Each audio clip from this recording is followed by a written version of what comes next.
देखिए भोपाल एमपी से बहुत करीब है। एक जमाती ने सुन्नी से कहा चलो भोपाल दिल्ली, चलो भोपाल दिल्ली। तो उसने कहा क्यों भैया क्या बात है? कहा ईमान ताजा करने के लिए। पूजा भैया तू क्यों नहीं चलता? कहा हम तो नबी की मिलाद खा के ताजा करते हैं। सुभान अल्लाह, अरे बोलो यार, सुभान और अल्लाह। कभी कमजोर होता है तो हुसैन का खिचड़ा खा के ताजा कर लेते हैं, और फिर कमजोर होता है तो गौसे पाक की 11वीं पका लेते हैं, फिर कमजोर होता है तो खाजा की छठी कर लेते हैं, फिर कमजोर होता है तो शालम के लड्डू खा लेते हैं। जहालत की इंतहा है भाई। यानी अब ईमान ताज़ा करने के लिए ना तो कुरान की तिलावत करने की ज़रूरत है, ना अल्लाह का जिक्र करने की ज़रूरत है, कुछ भी करने की ज़रूरत नहीं है। सिर्फ नज़र व नियाज और सरफातिहा के लड्डू और हलवा खा लिया जाए तो ईमान ताज़ा हो जाएगा।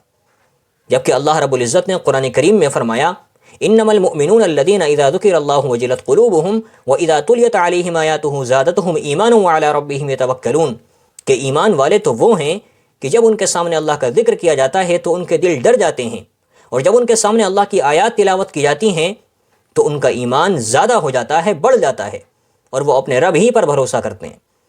यानी ईमान ताज़ा करने के लिए अल्लाह का जिक्र, अल्लाह के कुरान की तिलावत ज़रूरी है। ये ईमान वालों की पहचान है।